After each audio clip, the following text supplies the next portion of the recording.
तो मैं पहला व्यक्ति नहीं हूँ जिसने इस गोली का सामना किया, और मैं आखिरी भी नहीं हूँ। मेरे बाद भी कोई अच्छा काम करेगा। डर लगता है ऐसे इंसिडेंट्स के बाद? बिल्कुल एकदम ऑनेस्टली बताना है कि इंसान के तरीके से मैं कह दूं, मैं भी इंसान ही हूं। डर नहीं लगता, साइकोलॉजिकल इफेक्ट होता है। बिल्कुल होता है। अब मैं जब गाड़ी में जाता हूं या कहीं वो करता हूं, मूव करता हूं, तो मुझे मैं सतर्क हो गया हूं बहुत ज़्यादा।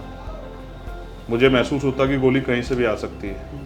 आज जो लोग मेरे विरोधी में, मैं लिख के देता हूँ कि भविष्य में जब मुझे अवसर मिलेंगे और मैं काम करूँगा, वो मेरे सबसे बड़े समर्थक हो जाएंगे। मैं ये बात इसलिए नहीं कह रहा हूँ कि मुझे समर्थक बनाना है, लेकिन मैं कार्यों से आज अगर इतने लोगों को मैं जोड़ पाया हूँ और बिना सरकार के भी हम उनको कुछ दे भी नहीं रहे, फिर भी हमारे साथ खड़े हैं, ये विचार की शक्ति है। आपने अभी एक स्टेटमेंट बोला था जो मुझे बहुत अच्छा लगा कि मैं बाबा साहब को पूछता नहीं हूँ, मैं उनकी विचारधारा को समर्थन देता हूँ। क्या आज के कॉन्टेक्स्ट में ये बहुत ज़रूरी है कि हम नेताओं को पूजे नहीं, उनको समर्थन दें, मतलब उनको भगवान ना बना दें। उन पे टिप्पणी करना भी ज़रूरी है। That's what I believe। उन्होंने मेरे ऊपर गोली चलाई, गोली तो इस देश में बड़े बड़े नेताओं पे चली, मैं तो एक अदना सा सिपाही हूँ। यहाँ गांधी जी पे गोली चली।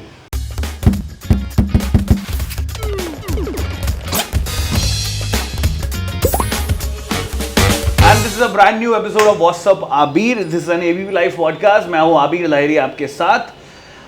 Joining me today in conversation is somebody who's very vocal, जिन्होंने अपनी भाषा से, अपने बातों से बहुत सारे लोगों का दिल जीता है और बहुत छोटे से स्पैन में इंडिया की बहुत बड़ी ज्योग्राफी को पॉलिटिकली कवर किया है। I am talking about Chandrashekhar Azad ji. Popularly आपको रावण बोला जाता है, कैसे हैं आप? चंद्रशेखर आज़ाद। अच्छा, रावण नहीं बोलूं, ठीक है। रिसेंटली आपके ऊपर एक हमला हुआ और उसके बाद आप काफ़ी सुर्खियों में भी आए। कौन है जो भैया किसी की आवाज़ को दबाने की कोशिश कर रहा है? मैं पहला वो शख्स नहीं जिस पे पॉलिटिकली हमला हुआ। इवन आज की पॉलिटिक्स में बहुत सारे ऐसे लोग हैं, बहुत सारे लोग ऐसे भी जिन्होंने पॉलिटिकली हमले में जान गंवाई। इस देश में 2 सीनियर प्राइम मिनिस्टर ऐसे रहे हैं जिनकी पॉलिटिकली हमले में जान गई है, और बहुत सारे ऐसे लीडर्स हैं जिनको, और सबके पीछे एक ही कारण रहता है कि ये विरोध की फाइनल स्टेज है। अगर आप किसी का विरोध करते हैं या किसी को रोकना चाहते हैं, या किसी की जो आप कुछ कर रहे हैं और उसके खिलाफ कोई बोल रहा है, आवाज़ को दबाना चाहते हैं, हाँ, ये उसका आप समझिए कि फाइनल स्टेज है। पुणे में इस बात को कह रहा हूँ क्योंकि आप CBI ED इनकम टैक्स के दुरुपयोग से रोकते हैं, आप झूठे मुकदमे लगा के जेल भेज के रोकते हैं, और जो इनसे झूठे आरोप लगाते हैं, तमाम तरह के जो हैं कोशिश करते हैं चरित्र हनन करने का, और जब आप इससे भी वो हो जाते हैं तो फिर आप हत्या का प्रयास करते हैं, और वो आप करके देख चुके हैं। अब फाइनली मुझे लगता है एक जो चरित्र का आरोप जो सबसे बड़ा बचेगा विरोधियों के पास कि वो उसका प्रयोग करेंगे। मैं इस तरह के किसी हमले से डरने वाला नहीं हूँ। मुझे पता है मुझे ज़िंदगी किसी विरोधी ने नहीं दी, कुदरत ने मुझे ज़िंदगी दी, और जब तक मेरी जान रहेगी मैं ऐसा ही वोकल रहूँगा। और जिन लोगों के लिए लड़ रहा हूँ, जब तक उनकी समस्या दूर नहीं हो जाती, वो अपने पैरों पर नहीं खड़े होते, तब तक ये लड़ाई जारी रहेगी। मैं इससे पीछे हटने वाला नहीं। बट एक बात बताइए, आप एक यंग एज लीडर हैं, हम 2023 में हैं, हर कोई अपने दिमाग से राजनीति कर रहा है, हर कोई प्रोग्रेसिव राजनीति कर रहा है कि चलिए कुछ भला करते हैं। ये बहुत छोटी चीज़ नहीं है कि लड़ाई झगड़ा करके इसको मार दिया उसको मार दिया। मतलब कब ये भारत की राजनीति कब बदलेगी, आपको क्या लगता है? मतलब कभी तो हम कुछ प्रोग्रेसिव सोचेंगे ना, कि हमेशा सब ये लड़ाई झगड़े में ही पड़े रहेंगे। मैं सिर्फ आपको नहीं बोल रहा हूँ, पूरी इन जनरल सबको बोल रहा हूँ। मैं सबके लिए नहीं बोल रहा हूँ, मैं अपने लिए बोल रहा हूँ। मैं इस झगड़े से बहुत दूर। पिछले 5 साल में, जब से मैं 2018 के बाद जेल में, आप मेरा कोई सिंगल इंसिडेंट नहीं बता सकते कि मैंने किसी कम्युनिटी, किसी के खिलाफ कुछ भी किया।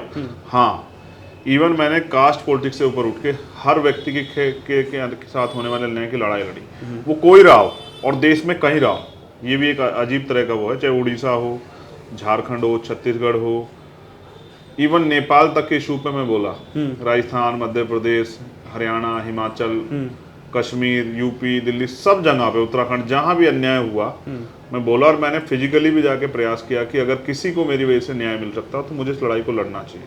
मैं 4-4 दिन 69,000 शिक्षक भर्ती के साथ में जो घोटाला हुआ, 4 दिन मैं इको गार्डन लखनऊ में लेटा रहा फरस पे, उन्हीं बच्चों के साथ जो लोग प्रोटेस्ट कर रहे थे। दिल्ली में भी लगातार जो जब महिला पहलवान प्रोटेस्ट कर रही थी, उनके बीच में रहा।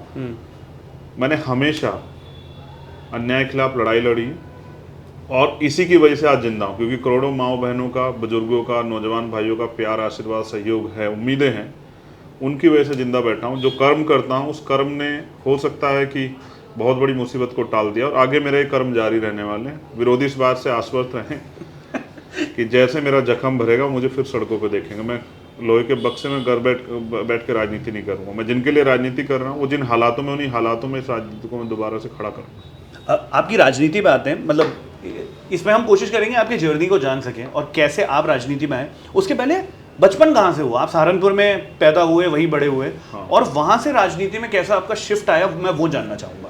क्योंकि मैं छुटमलपुर में जन्मा हूँ। छुटमलपुर एक गाँव है, अभी इस बार वो कस्बा बना है। अच्छा, ओके। और छुटमलपुर की पॉलिटिक्स बड़ी अच्छी है। वो क्या है? वो ऐसे है कि एक लंबे समय तक एक वहाँ पर प्रधान, जो लंबे समय तक 17 साल तक जिन्होंने प्रधानी की, ठीक है, और एक सिंगल बात मुझे उनकी बहुत बुरी तरह हर्ट हुई। उन्होंने काम कराया नहीं कराया उससे अलग होके, बचपन की बात बता रहा हूँ। ये बात है 2010 के लगभग की। हमारे यहाँ एक रविदास मंदिर है। हम लोग सतगुरु रविदास जी महाराज में आस्था रखते हैं, उनको पूजते हैं, ठीक है, उनके विचारों पे चलते हैं। बेसिकली यही उनको पूजना है कि हम उनके विचार के पीछे खड़े हों। ठीक है। तो जिनको प्रधान बनाया, पहली बार चुनाव के समय वो हमारे उस धार्मिक स्थल पे आई, ठीक है, और वहाँ के आयोजन में शामिल हुई। उसके बाद 16 साल तक नहीं आई। आज वो जीवित है, सुनेंगे इस बात को आपके इंटरव्यू के माध्यम से। मेरे फादर ने एक दिन मुझे बात बताई, मुझे एहसास हुआ कि लोग कैसे बदलते हैं। फिर हमने तय किया कि जो हमारे लोगों का सम्मान नहीं कर रहा है उसको भी हम प्रधान नहीं रहने देंगे। अंत फैसला हुआ कि हम के खिलाफ जो कैंडिडेट स्ट्रांगली लड़ेगा हम उसको मत करेंगे, और फाइनली वो हार गई। और आप लड़े थे अगेंस्ट में? नहीं, जो दूसरा एक कैंडिडेट लड़ा, मैं तो बहुत छोटा था उस समय। अच्छा, मतलब मैं चुनाव की इतनी समझ भी नहीं रही होगी। अच्छा। ये 8, 9, 9, 10 के करीब की बात बता। फाइनली वो हारे।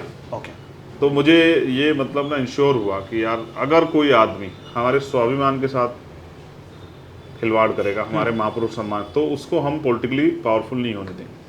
तो ये मैंने एक घटना आपको अपने उसकी लोगों बताई। की राजनीति भी बड़ी इंटरेस्टिंग है, होनी भी चाहिए। अच्छा, बचपन मेरी पढ़ाई सारी छुटमलपुर के पास AHP इंटर कॉलेज है, वहाँ से हुई। ओके।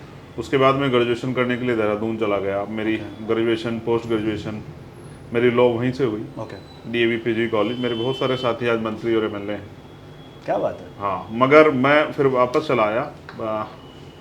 मेरे फादर चाहते थे कि मैं LLM के लिए विदेश चला जाऊँ। फादर भी शिक्षा की फील्ड में ही हाँ, थे? मेरे फादर टीचर थे। प्राइमरी स्कूल से एज ए हेड मास्टर वो रिटायर हुए 2004 में। उनकी सबसे बड़ी पूंजी हम ही लोग हैं, क्योंकि उन्होंने हमें पढ़ाया, सभी भाई बहनों को। तो मैं जाना चाहता था पढ़ने के लिए बाहर, क्योंकि उस समय साइबर क्राइम का बहुत स्कोप था। मेरे भैया हैं ताऊ जी के बेटे, वो इंजीनियर है। मेरे फादर ने उनसे बात की और उनका मन था कि मैं यहाँ से पढ़ने के लिए वहाँ चला जाऊँ। लेकिन अचानक से मेरे फादर बीमार हुए। खूब चर्चा के बाद, और जब हम उनको दिल्ली लेके आए, Delhi heart and lungs hospital है कनॉट पैलेस पे, वहाँ उनको कैंसर डिक्लेयर कर दिया गया। फिर मैं लगभग 1.5-2 साल उनके साथ रहा। एक बेटे के लिए एक पिता हीरो से कम नहीं होता है, और मेरे पिता तो हीरो ही थे। मैंने कोई चीज़ मांगी और उन्होंने कभी ना कर दिया था, हुआ नहीं। उस समय उन्होंने जो मुझे सिखाया और जो मैंने देखा, हॉस्पिटलों को भी एक बार अच्छा अनुभव है मुझे कि किस तरह अमीर लोग जो हैं वो भर्ती भी हो जाते हैं, उनका अच्छा इलाज भी होता है, गरीब लोग अस्पताल के बाहर दम तोड़ देते हैं और डॉक्टर्स उनको देखने भी नहीं आता। ये भी मेरे जीवन का एक कड़वा अनुभव है। लेकिन 11 जनवरी 2013 वो रात, 10 तारीख की रात थी। मेरे फादर लास्ट टाइम मुझसे कह रहे थे कि चंद्रशेखर तुम भी चले जाओगे विदेश मेरे ठीक होने के बाद, वहाँ जाके पढ़ाई करके अच्छी जॉब भी वो कर लोगे, या अपना कोई तरह का एम्प्लॉयमेंट वहाँ जो है रोज़गार भी डेवलप कर लोगे, अब फैमिली भी हो जाएगी, सेटल हो जाओगे। लेकिन पता नहीं अपने देश में रह के कोई अपने देश के लिए कुछ करना क्यों नहीं चाहता। देश के आज़ादी के 75 साल बाद भी हम लोग वहीं के वहीं हैं। हम लोगों का मतलब कि बुनियादी जो आबादी है, एक बड़ी आबादी, वो हर उसमें 70-80% उसके हालात ऐसे, जिसको प्राइम मिनिस्टर कहते हैं कि 80 करोड़ लोगों को सस्ता भोजन देते हैं। तो मैं इस बात को गंभीरता से, मैंने उनके साथ रहते बहुत सारी चीज़ों पे चर्चा की। एक बहुत बड़ा दो मेरे बहुत अच्छे लॉजिक हैं, लॉजिक नहीं, वो बस सत्य है, जनता को धीरे धीरे समझ में आएगा जैसे जैसे मेरी बात को सीरियसली लेंगे। पहला ये कि 14 अगस्त 1947 को हम लोग इस देश में अंग्रेजों के गुलाम थे, और 15 अगस्त 1947 को हम लोग आज़ाद हुए। लेकिन क्या 16 अगस्त 1947 को आर्थिक जो असमानता थी वो उसमें कुछ तब्दीली हुई? जो 14 अगस्त को जिसकी जेब में 100 रुपये थे, 16 अगस्त को 100 से कम तो ये होंगे, लेकिन कई लाख रुपए उसकी जेब में नहीं आया वो। सही बात है। उस तरह का डेवलपमेंट नहीं हुआ, क्योंकि देखो गैर बराबरी बहुत ज़्यादा थी और बहुत सारे अधिकार नहीं थे, बहुत सारे अवसर नहीं थे, तो उस पर बहुत बड़ा काम नहीं हुआ। इसके लिए बाबा साहब अम्बेडकर ने संविधान सभा में भी ये कहा कि राजनीति में 1 वोट 1 वैल्यू, इससे राजनीति में बराबरी तो आ जाएगी, लेकिन जब तक भारत में सामाजिक और आर्थिक गैर बराबरी रहेगी तब तक देश में समानता नहीं आएगी। हम सब लोगों को इसकी तरफ कदम उठाना चाहिए। सही बात है। तो आप ये सोचो, 26 जनवरी 1950 को भारत का संविधान लागू हुआ, उसके बाद बड़े पैमाने पर अवसर मिले, आरक्षण और तमाम तरह की चीज़ें उसी का एक हिस्सा है। तो भारत में जो सरकारी जॉब है वो 2% है। पहले शेड्यूल कास्ट शेड्यूल ट्राइब को आरक्षण मिला, उसके बाद 90 के करीब आके मंडल कमीशन में 27% आरक्षण ओबीसी को मिला। ये 2% नौकरियां हैं। भारत की आबादी 100% की 2% नौकरियां सरकारी, 98% प्राइवेट सेक्टर है। सही बात है। तो क्या सरकार ने तत्काल किसी को जमीन, रोजगार, धन, कोई उद्योग इस तरह कुछ उपलब्ध कराया कि लोग अपने पैरों पर समानता के साथ खड़े हो जाएं? जिन पे कुछ नहीं था वो भारत की 14 अगस्त 1947 को, उनको क्या दिया सरकार ने? सरकार ने उनके लिए संविधान के जरिए जो पॉलिसी में अवसर थे उन्हीं को देने का काम किया। तो आज भी बुनियादी रूप से लोग उतने सशक्त नहीं हो पाए, इसलिए और आज की सरकारें क्या कर रही हैं? वो कहती है कि नौजवानों को रोजगार देने का हमने ठेका नहीं ले रखा है, हम रोजगार के जिम्मेदार नहीं। तो आप ये बताओ, पिछले 75 सालों में आपने कितने लोगों को अपने पैरों पर खड़ा हुआ? आपको शर्म नहीं आती कहते हुए कि हम 80 करोड़ लोगों को सस्ता राशन देते हैं? अच्छा तो तब ये होता कि आप ये कहते कि 80 करोड़ लोग हमारे यहाँ इतने संपन्न हैं कि वो 80 करोड़ लोगों को भोजन खिला सकते हैं, 1 टाइम का 2 टाइम का। तो हम जो है ना अपनी कमियों पर ध्यान नहीं देते। हम बात करते हैं चांद पे जाने की, बुलेट ट्रेन की, लेकिन क्या हमारे यहाँ ट्रेन की व्यवस्था बिल्कुल अच्छी हो चुकी है? क्या हमारे यहाँ बहुत बड़े पैमाने पर रोटी, कपड़ा, मकान और रहने के लिए ये जो मकान जिसकी मैं बात करूँ, सर पर ढकने के लिए छत, यानी कि पक्के मकान की व्यवस्था सबके लिए होगी? ये सच नहीं है। मैं इसकी जमीनी अच्छी सच्चाई को जानता हूँ। बट अच्छा, एक मेरा काउंटर सवाल ये है। 1 सेकंड जरूर बोलिए। मैं इसको कंप्लीट करूँ। ठीक है। फर्स्ट, फिर मैं सेकंड अपने लॉजिक पे आता हूँ। ठीक है। फर्स्ट ये है कि आज भी देश में 80 से 85% आबादी वो बुनियादी सुविधाओं के बिना जिंदगी जी रही है। ना उनके पास पीने के लिए साफ पानी है, ना पहनने के लिए अच्छे कपड़े हैं, ना अच्छा भोजन है, ठीक है, और ना ही उनके सर पे छत है। ठीक है। और इन सब की जिम्मेदारी, इसीलिए लोकतंत्र आया था कि संविधान के जरिए, लोकतंत्र के जरिए अच्छे लोग आएंगे और सत्ता में बैठ के वो आम लोगों तक वो बुनियादी सुविधा देने का काम करेंगे जो अभी तक नहीं पहुंची, यानी कि अच्छे लोगों को अवसर नहीं मिला। अब आप अपना काउंटर सवाल बताएं। मेरा पॉइंट ये था कि आज की सरकार देख लो, आज से 20 साल पहले की सरकार देख लो, 50 साल पहले, ठीक है, कोई भी इन फंडामेंटल प्रॉब्लम्स को सॉल्व कर ही नहीं पा रहा। थोड़ी बहुत किसी ने कोशिश की, लेकिन फिर वापस से कोई कहीं का ऑपोजिशन आके काउंटर कर देता है। ठीक है। कब इंडिया में एक ऐसी प्रोग्रेसिव राजनीति बनेगी जो कि शायद आप भी यूथ में ही आते हैं, मैं भी यूथ में ही आता हूं, और हर कोई शायद यही ड्रीम करता है कि एक कोलैबोरेटिव राजनीति हो जिसमें ब्लेम गेम ना चले कि भैया तुमने नहीं किया, आज ये करते हैं वो करते हैं। सब मिलके कोलैबोरेटिव एफर्ट से इन सब प्रॉब्लम्स को धीरे धीरे सॉल्व करें। और जहां रही बात निचले स्तर के कुछ लोग हैं जिनको आरक्षण की मदद से आप ऊपर उठाते हैं, बिल्कुल सही चीज़ है, कोई गलत नहीं है, बिल्कुल सही है। बिकॉज हमारे किसी के पास प्रिविलेज होगा, किसी के पास प्रिविलेज नहीं है। कहीं ना कहीं नेचर के हिसाब से सबको प्रिविलेज एक जैसा मिलना चाहिए, वो हर कोई सोचता है मिलना चाहिए, नहीं मिलता। तो आरक्षण जरूरी भी है कई जगह पे, लेकिन बहुत बार ये भी कहा गया है कि कई लोग फाइनेंशियली स्टेबल हैं लेकिन उनको तो भी आरक्षण मिलता है। एक वो पॉइंट और एक ये पॉइंट, ये दोनों पे मैं आपके व्यूज जानना चाहता हूँ कि सब मिलके कब राजनीति एक साथ इस देश को आगे बढ़ाने के नजरिए से, किस पे पहले सुनना चाहोगे? पहले इस पे बता दीजिए, सब एक साथ जुड़ के कैसे करेंगे? देखो, ये बहुत कठिन है देश में, लेकिन हम इसका प्रयास करें। भारत में जाति व्यवस्था है और जाति व्यवस्था में, इस व्यवस्था में ऊंच नीच, इसलिए मैं इसका दुर्विरोधी हूँ। शेड्यूल कास्ट नीचे है, उनसे नीचे शेड्यूल ट्राइब है, उनके ऊपर बैकवर्ड है, उनके ऊपर अपर कास्ट है, मैं इसका विरोधी हूँ। जब आपने एक सीढ़ी बना दी जिसमें 4 पिलर हैं और सब एक दूसरे से ऊंच नीच असमानता के शिकार हैं, तो उनमें जुड़ाव नहीं हो सकता है। तो जब तक इस देश में जाति रहेगी तब तक हम मिलकर लड़ ही नहीं सकते हैं। अभी का फंडा ये है कि अगर किसी के साथ अन्याय हो रहा है तो सबसे पहले हमारी प्रायोरिटी ये रहती है कि हम ये देखें किस जाति का है। और बहुत सारी घटनाएं मैं आपको उदाहरण के तौर पर बता दूंगा। जो लोग अपने आप को प्रोग्रेसिव पॉलिटिकल पार्टियों का हिस्सा मानते हैं और अपने आप को प्रोग्रेसिव लीडर मानते हैं, उनको भी मैं बता दूंगा कि जब हाथरस जैसा इशू होता है, आप बिलीव करो कि बीजेपी का, क्योंकि बीजेपी के से जुड़े हुए लोग उसमें शामिल थे और बीजेपी की सरकार थी वहाँ, एक सीनियर लीडर चाहे वो महिला और पुरुष एक सिंगल स्टेटमेंट उसमें नहीं देता। ये इस बात का उदाहरण है कि हमारी प्रोग्रेस फंड जहाँ जाति की बात आती है वो सब जो है ना डाउन हो जाता है।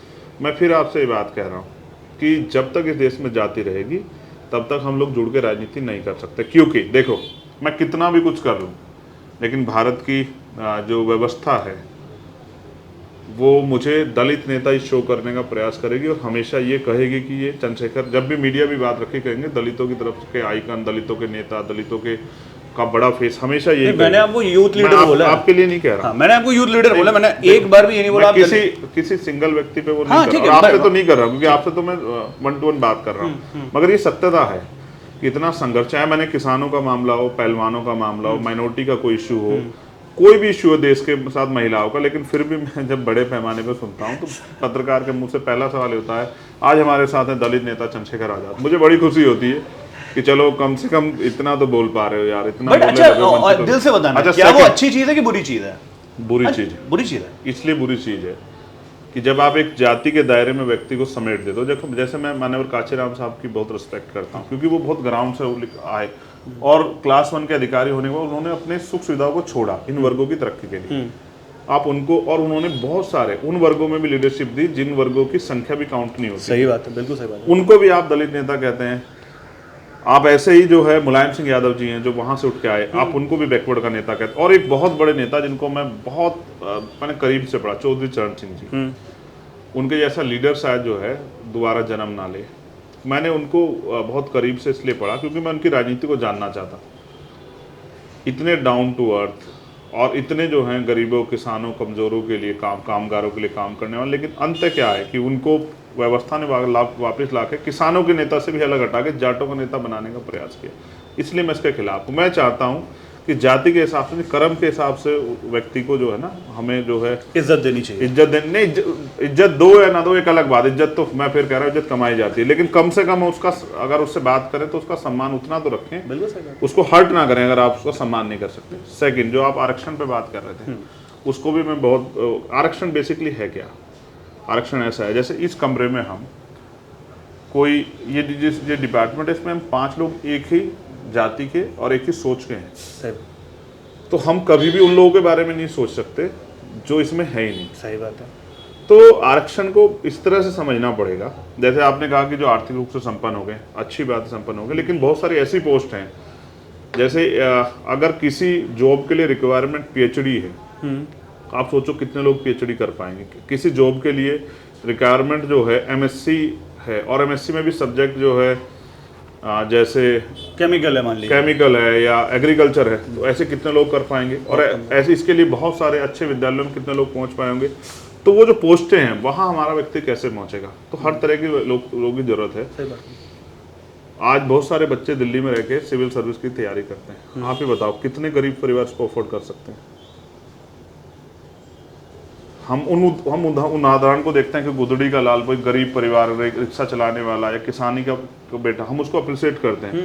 लेकिन सच है, देखो कंपटीशन तो कंपटीशन है ना, वो अगर फाइट भी कर रहा है तो अपनी वर्ग में कर रहा है ना फाइट। हाँ, सही बात है भाई, पहले ये था। और वो सिर्फ पढ़ाई के लिए फाइट नहीं कर रहा, वो अपनी जीवन की जरूरतों के लिए फाइट कर रहा है, उसके बाद पढ़ाई के लिए फाइट कर रहा है। इसका इम्पैक्ट ये है कि अगर किसी गांव से कोई सिविल सर्विस में जाता है, उसको देख के बहुत सारे लोगों में परिवर्तन और बहुत सारे लोगों में ऊर्जा, उत्साह आता है। वो फिर कोशिश करते हैं अगर वो सिविल सर्विस में जा पाए, क्योंकि मैंने भारत के ऐसे बहुत सारे गांव देखा जहाँ बहुत सारे लोग आर्मी में हैं, बहुत सारे लोग पुलिस में हैं, 1-2 गांव ऐसे जैसे यहाँ से बहुत सारे सिविल सर्विस में लोग हैं। ये कैसे हुआ? ऐसा नहीं कि वहां जाके वो करप्शन करके उनको कह रहा है कि आ जाओ, कोई रास्ता बता रहा है। बेसिकली उसने आके लोगों को मोटिवेट किया, लोगों को उसका असर। डॉक्टर अंबेडकर यही कर पाए। वो एक ही बार बने कानून मंत्री आज़ादी के बाद की जो सरकार थी उसमें, कांग्रेस के आग्रह पे, लेकिन उन्होंने बहुत सारे लोगों में ये अपने विचारों से चेतना पैदा की कि वो राजनीति में भी आए, वो डॉक्टर इंजीनियर भी बने, IAS IPS भी बने, वो वकील भी बने, जज भी बने। ये उन्होंने अपने विचारों की शक्ति से प्रदान किया, और ये कोई आसान काम नहीं है। तो इसलिए आरक्षण को समझना पड़ेगा। अगर एक विचार, जैसे मैंने आपसे कहा कि हाथरस की घटना हुई, बीजेपी के लोग स्ट्रेटेजिक लिस्ट पे चुप रहे क्योंकि आरोपी उनसे जुड़े हुए थे। और चले उससे भी आगे आते हैं, तत्कालिक में आते हैं। महिला पहलवानों का इशू हुआ, ब्रजभूषण सिंह बीजेपी से जुड़े हुए, कल जो है चार्जशीट भी उनके खिलाफ दायर हुई, उन्होंने बहुत अच्छे अच्छे बड़े बड़े बयान दिए, मेरे खिलाफ एक सबूत मिल जाएगा तो मैं फांसी चढ़ जाऊंगा, ये हो जाऊंगा। अब वो चढ़ेंगे नहीं चढ़ेंगे अलग बात है, ये उनका अपना वो है। लेकिन अब आप ये बताओ, अब उनके खिलाफ चार्जशीट लगी है, पुलिस उनकी है दिल्ली में, सेंटर में सरकार उनकी है, ये किसी विपक्ष के दबाव में तो नहीं हुआ। अब तक बीजेपी के एक लीडर का उन पर स्टेटमेंट क्यों नहीं आया? क्योंकि शोषण जिनके खिलाफ जिन लोगों ने FIR दर्ज कराई है वो बहुत नामचीन चेहरे हैं, वो चेहरे जिन्होंने देश का नेतृत्व किया है दुनिया में जाकर और मेडल्स लेके आए। मैं इसलिए कह रहा था आरक्षण वाली बात को, जब सब एक विचारधारा के हो जाएंगे तो उन वर्गों का हित नहीं हो सकता, उनकी बात नहीं हो सकती। जैसे मैं कहता हूँ अगर पार्लियामेंट में किसान नहीं है तो भी प्रॉब्लम है, तो किसानों की बात नहीं हो, क्योंकि वो समस्या ही नहीं जानता किसानों की। सही बात। तो जब तक इस 2% सरकारी नौकरी में हिस्सेदारियां नहीं होंगी, सब तरह के विचार के लोग नहीं होंगे, तब तक बात नहीं। और एक गंभीरता से जमीनी लेवल पर सुन लो, एक थाने में एक ही जाति के सारे कर्मचारी, कांस्टेबल भी, हेड कांस्टेबल भी, दरोगा भी और SHO भी। अब कोई दूसरा आदमी, कोई गरीब आदमी आता है, वो उनसे अदर कास्ट का है और जिसके खिलाफ वो आया FIR कराने, वो उस सेम कास्ट का जिसके थानेदार साहब, तो कहीं ना कहीं जाति के प्रति झुकाव होता है। आपको लगता है कि उस गरीब की सुनवाई होगी वहाँ? कहीं ना कहीं से कोई फ़ोन आएगा कि भाई ये मेरी चाची का, ताई का, भाई का बेटा, यार इस तरह इसकी मदद कर दो, तो कहीं ना कहीं झुकाव होगा और न्याय नहीं होगा। इसलिए अगर हर तरह के लोग वहाँ होंगे तो क्योंकि यहाँ जवाबदेही है सरकार सिस्टम में, तो कम से कम किसी को न्याय मिल सकेगा। इसलिए मैं कहता हूँ कि लोगों को आरक्षण को समझना चाहिए। 98% प्राइवेट सेक्टर है, उसमें आरक्षण नहीं है बॉस, और वहाँ मालिक तय करता है कि कौन किस कुर्सी पे बैठेगा। तो 2% सरकारी नौकरी में ये भी तब है जब हमने इतनी ज़्यादा क्या प्राइवेट में होना चाहिए? नहीं, मैं अभी इस पे बात नहीं, जो अभी नहीं है उस पर बात नहीं कर रहा हूँ, लेकिन मैं चाहता हूँ कि अभी समाज उस तरह से नहीं खड़ा हुआ है। अगर आप ये मानते हैं कि आज का समाज उस तरह से खड़ा हो गया है कि लोगों को उस तरह की सुविधाओं की जरूरत नहीं है, तब आप इस पर डिबेट करें। लेकिन जब नहीं खड़ा हुआ, आप तो वहां भी नहीं दे रहे हैं। देखो, मैं किसी एक सरकार पे नहीं कह रहा हूँ, पिछली सरकारों को मैं बहुत अच्छा भी नहीं कह रहा हूँ, लेकिन यह है कि उन्होंने सरकारी इंस्टीट्यूशन में बढ़ावा दिया, राष्ट्रीयकरण किया बैंकों का, कई चीजों का, जिससे कि नए अवसर पैदा हुए। अब की सरकार ने क्या किया? अब की सरकार ने किया कि सब प्राइवेट सेक्टर निजीकरण कर दिया, तो वहां से तो आरक्षण व्यवस्था खत्म हो गई ना। अब तो मालिक तय करेगा। अच्छा, वो रेट भी कितने करते? सरकार सिस्टम जनता के लिए तो हितैषी है ना। जैसे मैंने आज ही पढ़ा कि पहले 125 रुपए के टिकट में लखनऊ से गोरखपुर जाते थे, 5 घंटे लगते थे। अब आप वंदे भारत से जा सकते हैं, 800 से 1200 रुपए करीब किराया है और 4.25 घंटे लगेंगे। आप ये समझ रहे हैं किराया कितने गुना बढ़ गया? तो हमें जनता को सुविधा देनी है ना बॉस, ये जनता की जेब काटनी है। सरकार देखो, अमीरों पे भी वही टैक्स है, गरीबों पे टैक्स। अमीरों को छूट मिल जाएगी, उनके हजारों लाख करोड़ रुपए माफ हो जाएंगे, लेकिन गरीब किसान का नहीं होगा, आम आदमी का नहीं होगा। बिजली का उसका बिल अगर नहीं भरेगा तो उसका कनेक्शन भी काट दिया जाएगा, उसके खिलाफ मुकदमा भी दर्ज होगा, वो जेल भी चला जाएगा। लेकिन आप बड़े बड़े पैसे वालों के जो आपको चंदा देते हैं उनका आप लाखों करोड़ रुपए माफ कर देंगे। इसका जवाब है सरकार के पास। आप कह रहे हैं कि जीडीपी बढ़ी है, इसका सच नहीं बताओगे किस वजह से बढ़ी है और किसकी बढ़ी है जीडीपी? आज ये जो यहाँ आप नहीं बताओगे कि चंद लोग बहुत पैसे वाले हो गए हैं और बहुत सारे लोग और गरीब हो गए, ये नहीं बताओगे? आप उन चंद लोगों से जीडीपी को तय कर दोगे?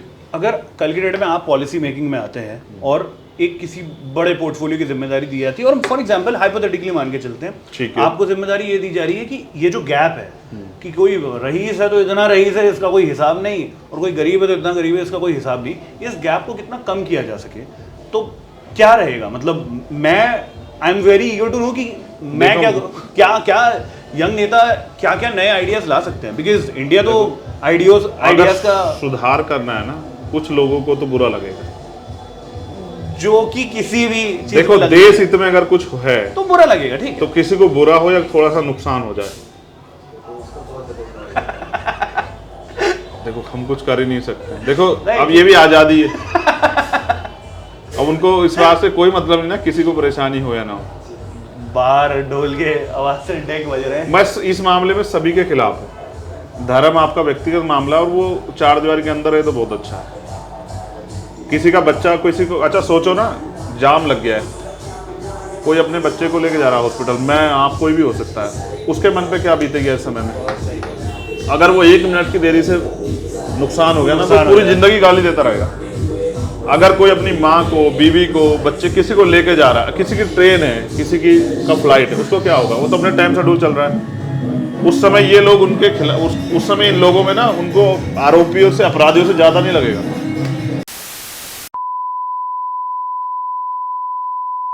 रुकावट के लिए खेद है, थोड़ा सा पीछे लाउड स्पीकर की आवाज़ें बढ़ गई थी।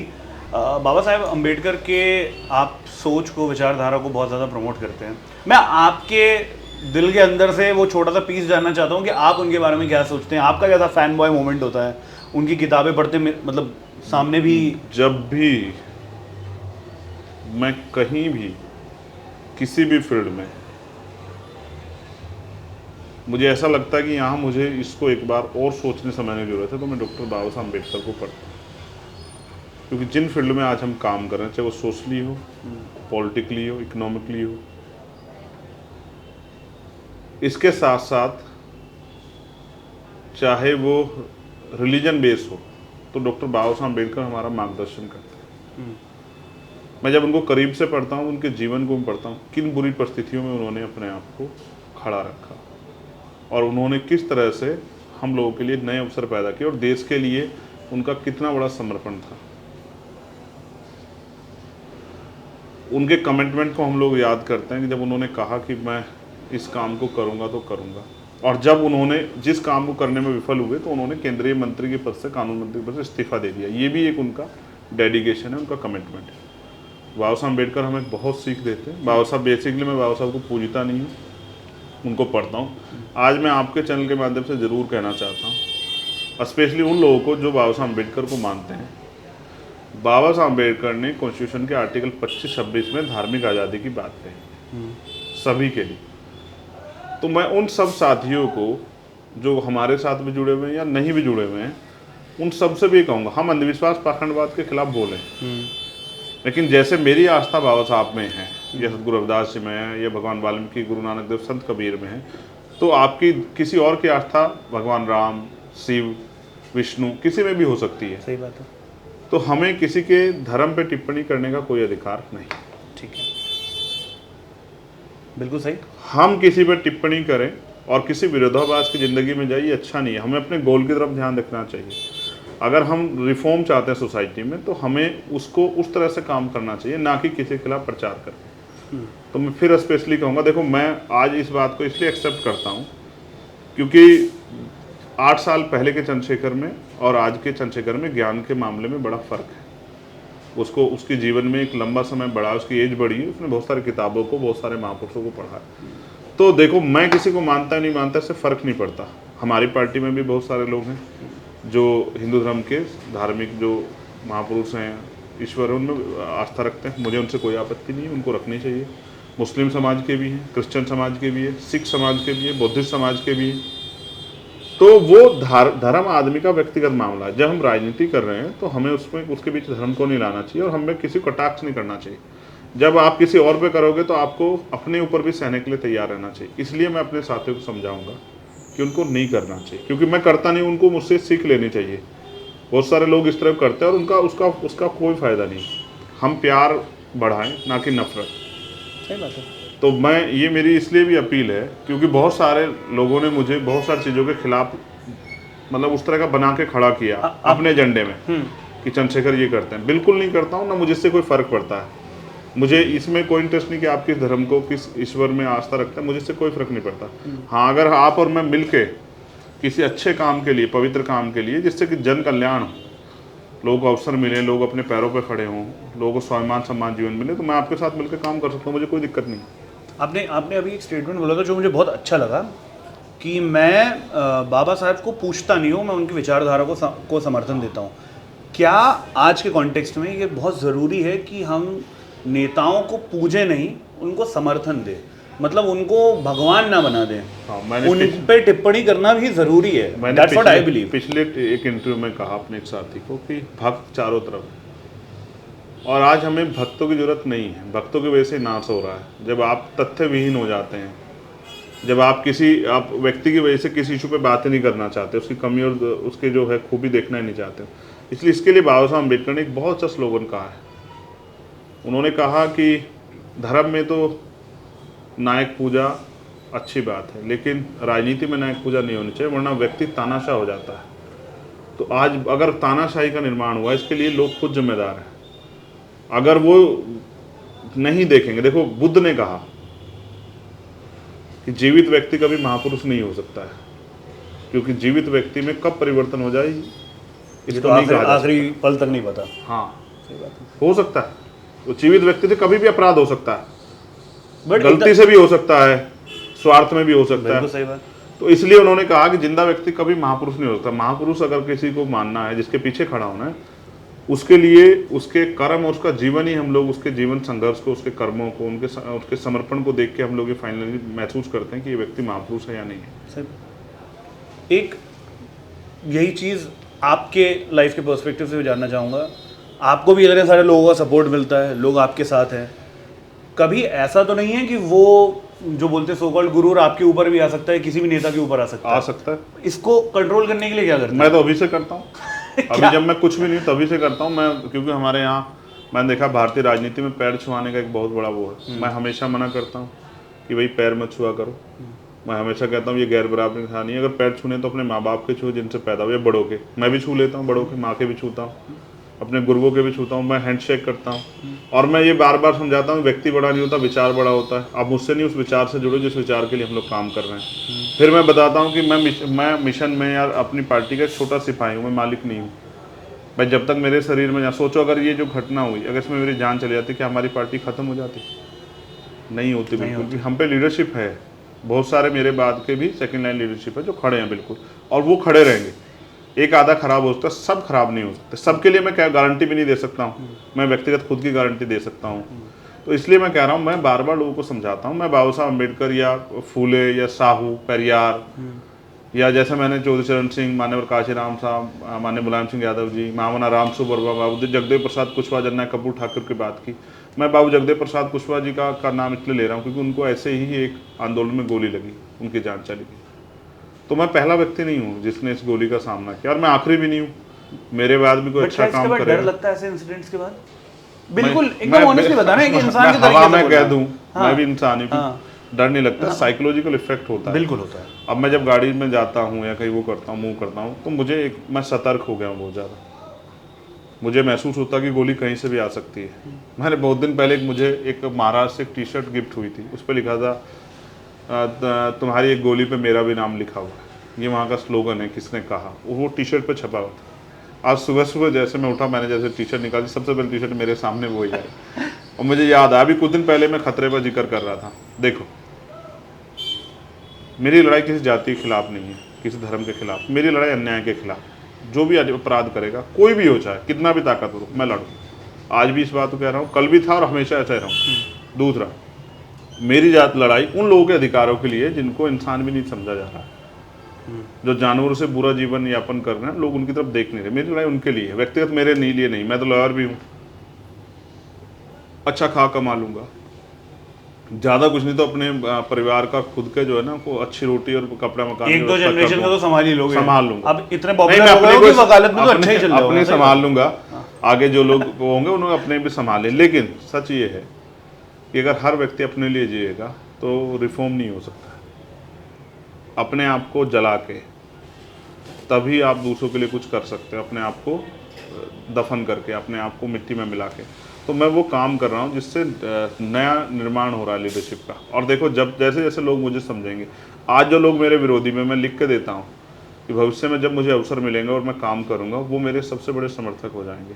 मैं ये बात इसलिए नहीं कह रहा हूँ कि मुझे समर्थक बनाने, लेकिन मैं कार्यों से आज अगर इतने लोगों को मैं जोड़ पाया हूँ, और बिना सरकार के भी हम उनको कुछ दे भी नहीं रहे हैं, फिर भी हमारे साथ खड़े, ये विचार की शक्ति है। और यही मैंने महापुरुषों से सीखा। क्या देखते हो भीम आर्मी का फ्यूचर क्या होने वाला है? भीम आर्मी अपनी सोशल ऑर्गेनाइजेशन को इस तरह से डेवलप करेगी, जैसे हम लोग और पावरफुल होंगे। भीम आर्मी के जरिए जो वो इंटीरियल है, वहाँ कॉन्स्टिट्यूशन को और जो संवैधानिक अधिकार हैं उनको, और जिस तरह छोटी छोटी पाठशाला हमने खोली, उस तरह से जो जिन लोगों को अवसर नहीं मिलने चाहिए उनको हम लोग तैयार करेंगे। देखो, बेसिकली करना क्या है, हम सब लोगों को मिलकर जनता को जो है ना जागरूक करना है। उन्हीं के लिए तो काम कर रहे हैं। जिस दिन लोग जागरूक हो जाएंगे, आपको पता हो जाएगा कि मेरी जेब में जो पेन लगा ये आपका है, फिर आप इसकी मांग करोगे, आप इसको किस ना किस तरह लेने का प्रयास करोगे। बस हमें जनता को उनके अधिकार बताने, ठीक है, उसके लिए जागरूक करना। किस तरीके से होता है? मतलब अवेयरनेस कैंप्स होते हैं? हाँ, छोटी छोटी मीटिंग्स होती हैं, गाँव में जाते हैं, मीटिंग करके पूरे गांव को इकट्ठा करके, स्पेशली उन वर्गों को जिन वर्गों को बहुत बुनियादी ज़रूरत है। जैसे आपके पास 2 रोटी है, एक से आपका पेट भर जाए, एक आप किसे दोगे? उसको जिसके पास पहले से एक्स्ट्रा पड़ी हुई है, या उसको जिसके पास कुछ भी नहीं है। अभी मैं उनके लिए ज़्यादा काम कर रहा हूँ जिनके पास कुछ नहीं है, तो हम उनको इकट्ठा करके, मैं भी जाता हूँ, हमारे नीचे की लीडरशिप भी जाती है, वो जाके उनको समझाने का काम करती है कि भाई संविधान ने आपको अधिकार दिया। सबसे बड़ा अधिकार है वोट का अधिकार, जो करोड़ों रुपए से महंगा है। अगर आपने अपनी वोट को, कहते हैं वोट 2 धारी तलवार है, अगर आपने इसको विरोधी को दे दिया तो वो ताकतवर होकर आपके संवैधानिक अधिकारों को और आपके सम्मान सुरक्षा के साथ खिलवाड़ करेगा। लेकिन अगर आपने इसको बहुत जिम्मेदारी से अपने व्यक्ति को दिया जो आपके साथ खड़ा, जो कुछ करना चाहता है, तो वो ताकतवर होकर आपकी समस्याओं का समाधान करेगा और आपको सुरक्षा और सम्मान का जीवन देगा। तो हम लोग सब चीज़ों पे काम करते हैं, एजुकेशन पे भी काम करते हैं, क्योंकि गरीबों के पास एजुकेशन से बड़ा हथियार नहीं। फिर उसके बाद संगठित होना भी बहुत ज़रूरी है, क्योंकि देखो 2 लोगों की आवाज़ से कोई फर्क नहीं पड़ेगा, लेकिन 2 लाख लोगों की आवाज़ से फ़र्क पड़ेगा, 20 लाख लोगों की आवाज़ से और फर्क पड़ेगा, और 20 करोड़ लोगों की आवाज़ से और फर्क पड़ेगा। हमें बड़े संख्या में लोगों को इस विचार के साथ खड़ा होना है कि आपको अपनी मुक्ति के रास्ते के लिए संगठित होकर अपनी वोट का प्रयोग आज़ाद समाज पार्टी के समर्थन में करना पड़ेगा, तभी जाके बदलाव होगा। आज मैं जो करना चाहता हूँ उसके लिए मुझे प्लेटफॉर्म की ज़रूरत है, वो तब तक नहीं मिलेगा जब तक मैं उस डेजिग्नेशन पे नहीं पहुँचूंगा। उस डेजिग्नेशन पे मुझे वही लोग पहुँचा सकते हैं जिनके लिए मैं संघर्ष कर रहा हूँ। इसलिए मैं उनको बार बार समझाता हूँ कि अपनी वोट को जो है आप आज़ाद समाज पार्टी को दो, जिससे हम लोग ताकतवर हों, और जो विजन हम पे है, जैसे मैं आपसे कह रहा हूँ कि मैन्युफैक्चरिंग में हम दुनिया में सबसे बड़ा देश बन सकते हैं और बहुत सारे लोगों तक रोजगार पहुंच सकता है। हम टेक्निकल एजुकेशन पे हमें ज़्यादा काम करना चाहिए कि लोग अपने घर से भी काम कर सकें। महिलाओं को हमें घर तक रोजगार पहुंचाना चाहिए। आज इस देश में महिलाओं का है क्या? बहुत सारी, देखो समय की कीमत है, दुनिया में समय की कीमत है, लेकिन क्या हमारे देश की महिलाएं, बेटियां उसी तरह से उनकी समय का हम लोग प्रयोग कर पा रहे हैं, उनका लाभ ले पा रहे हैं कंट्री डेवलपमेंट में? वो घर पे ही तो रह रही हैं, बस वो करना भी चाहती है, लेकिन हमने इस तरह का हमारे यहाँ व्यवस्था है कि उनको अवसर नहीं मिल रहे हैं, उनको मजबूरी में टीवी देखना पड़ रहा है, घर में वो है। अगर हम उनके समय का सही प्रयोग करें तो बहुत कुछ क्या आपके पार्टी में भी उतना ही? हाँ बिल्कुल, नहीं उतने ही रिप्रेजेंटेशन है महिलाओं का भी? देखो फिर मैं कह रहा हूँ, अभी तो मैं सच कह रहा हूँ, जिस समाज का हम लोग नेतृत्व कर रहे हैं वहाँ तो पुरुषों के पास उस तरह के अवसर नहीं है। अवसर का मतलब ये है कि संसाधन भी नहीं है, वो जाएंगी कैसे? आज के समय में बहुत सुरक्षा का माहौल नहीं है। गृह मंत्री तो आगे यूपी में हमारे यहाँ कह देते हैं कि रात को 12 बजे भी जो है गहने पहन के महिला निकल रही, दिन में नहीं निकल पा रही है भाई। तो उनको भी हम लोग इतना सशक्त तो कर रहे हैं कि वो अपने हक के लिए आवाज़ उठा सकें, और आज बोलने लगे हैं लोग। तो मैं उनको बस जागरूक करना चाहता हूँ कि इस समाज में राजनीतिक चेतना पैदा हो, लेकिन क्योंकि भारत में लोकतंत्र है और सभी तरह के परिवर्तन वो शक्ति से होंगे, और शक्ति सत्ता में, इसलिए मैं बार बार लोगों से अपील करता हूँ कि वो सत्ता में आने का प्रयास करें। और मैं अपने साथियों के सहयोग से हम ये करके जाएंगे कि चाहे हमारे यहाँ एक खेत में काम करने वाला मजदूर हो, या एक IAS IPS अधिकारी, या कोई उद्योगपति हो, हम लोग इतनी जागरूकता काम को, राजनीतिक जागरूकता काम को तेजी से आगे बढ़ाएंगे कि वो सब लोग किस तरह से वो सत्ता में आए, जो दलित, पिछड़ी, आदिवासी, अल्पसंख्यक वर्ग की जातियाँ हैं, वो ये सवाल उनके मन में हम इतना बड़ा पैदा कर देंगे, रोज इसके लिए सोचेंगे। वो जातियाँ जिनका एक MLA भी अभी नहीं बना होगा, मंत्री तो बहुत दूर की बात, जिनका भी एक IAS IPS भी नहीं बना, उन जातियों को भी पैरों पे खड़ा करना है। जैसे हमारे यहाँ बहुत सारे मोस्ट बैकवर्ड केस जाता है, पाल है, प्रजापति है, कश्यप है, निषाद है, मल्ला है, सैन है, जिसको हम सविता समाज भी कहते हैं। ऐसे बहुत सारे समाज हैं जिनको हमें अपने पैरों पे खड़ा करना है और सशक्त करना है, और उनको रोजगार से भी जोड़ना है। उसके लिए हम लोग मेहनत कर रहे हैं, और मुझे लगता है एक दिन ये मेहनत जो है वो कामयाब होगी। क्या लगता है 2024 इलेक्शन में क्या होगा?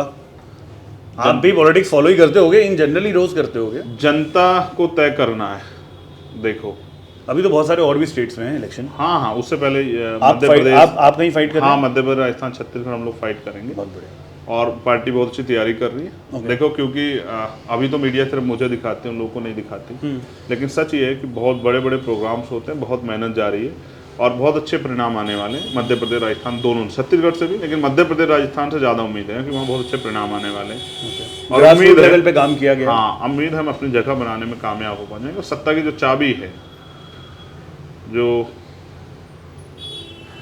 आफ्टर इलेक्शन, आफ्टर रिजल्ट जो है, जिसके जरिए सत्ता बनेगी, सरकार बनेगी, वो चाबी हमारे हाथ में रहने वाली दोनों स्टेट में। अच्छा। हम इतना वोट ऑफ परसेंटेज जो है और इतनी सीटें जो है हम लोग लेके आ जाएंगे। मुझे इतना विश्वास है वहाँ के कार्यकर्ता और नेताओं की मेहनत पे अच्छा। कि हमारे जरिए सरकार बनेगी।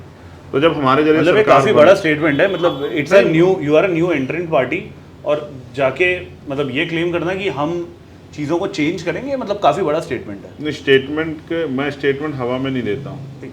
जैसे अभी 21 तारीख को हमारी रैली है, एक प्रदर्शन है हमारा MP में?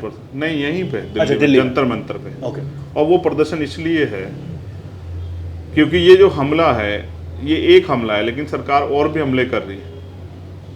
सरकार CBI ED इनकम टैक्स द्वारा विपक्ष पे हमले कर रही है। सरकार इस तरह के कानून ला के किसानों पे, अल्पसंख्यकों पे हमले कर रही है।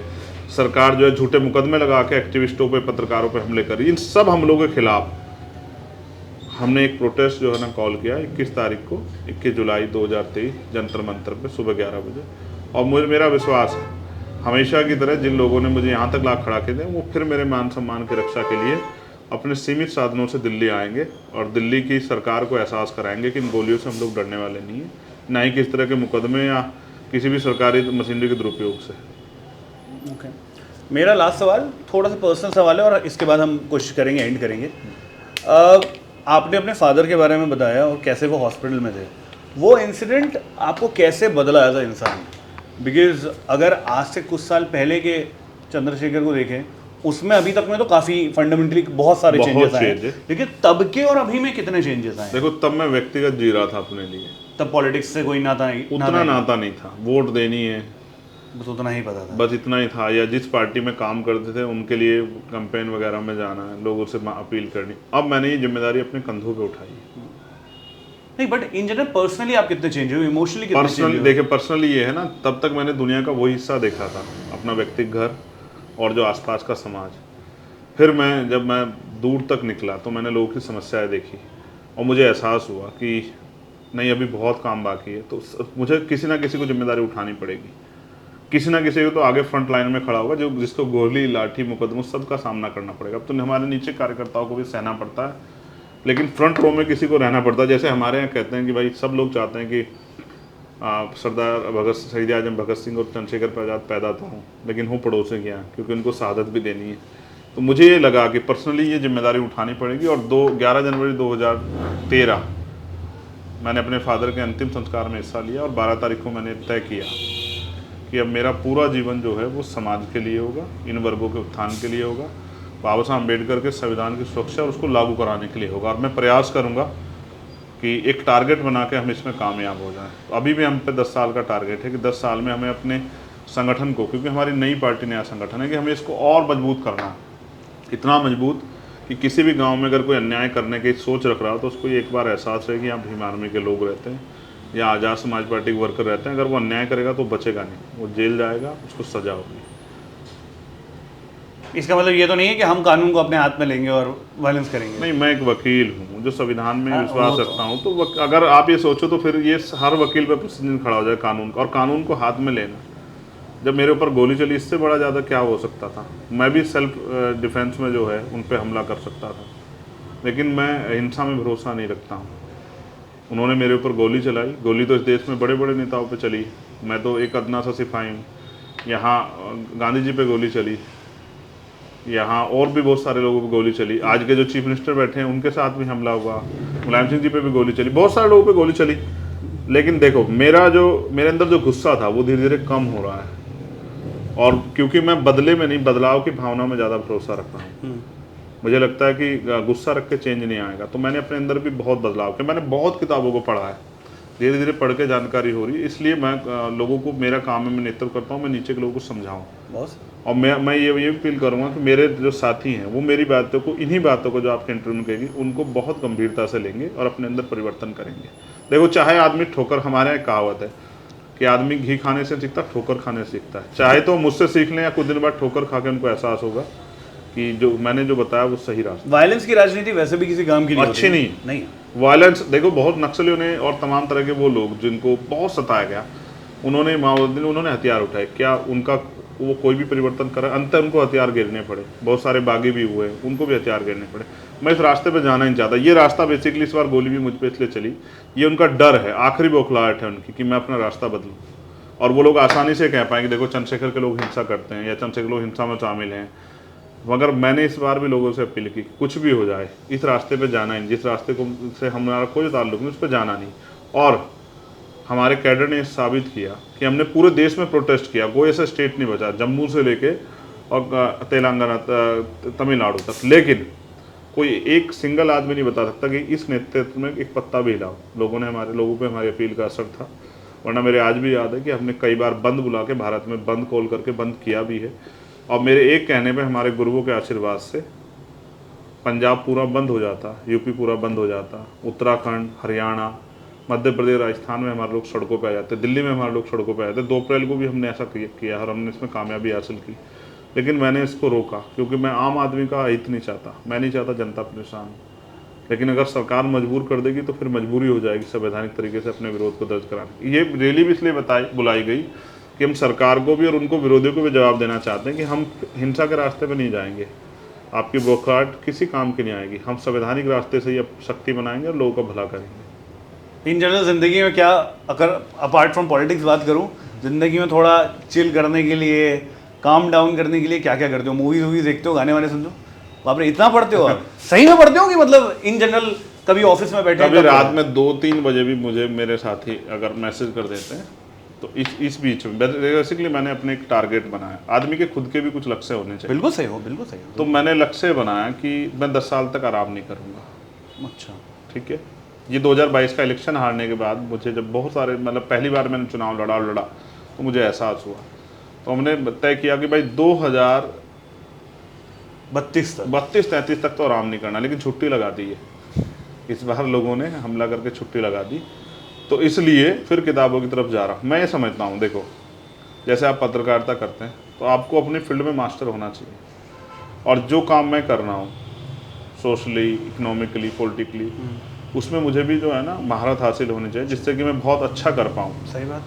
तो इसलिए मैं किताबों को पढ़ता हूँ। मैंने कहा ना, जब भी मैं कहीं वो होता हूँ तो मैं अपने देश के आज़ादी के उन सिपाहियों का संघर्ष याद कर लेता हूँ जिन्होंने अपने हंसते हंसते फांसी के बंदे चूक लिए, चाहे वो करतार सिंह सराभा जी रहे हों, उधम सिंह जी रहे हों, भगत सिंह जी रहे हों, पंडित चंद्रशेखर आज़ाद जी रहे हों, अशफाक उल्लाह खां जी रहे हों, वीर अब्दुल हमीद, वो सब लोग जिन्होंने मातृभूमि को ज़्यादा प्रायोरिटी दी खुद की ज़िंदगी से ज़्यादा, और जिनके कारण आज हम लोग यहाँ बैठे हैं, उन सब के योगदान को याद करता हूँ। उनके उन्होंने जो अन्याय सहा उनको याद करता हूँ, और फिर जिन लोगों ने सामाजिक परिवर्तन का आंदोलन चलाया उनके जाने के बाद या उनके रहते, उनको भी याद करता हूँ, उनके रास्ते पे चलने का प्रयास करता हूँ। मेरा हौसला बढ़ जाता है, मैं कभी डिमोलाइज नहीं होता हूँ।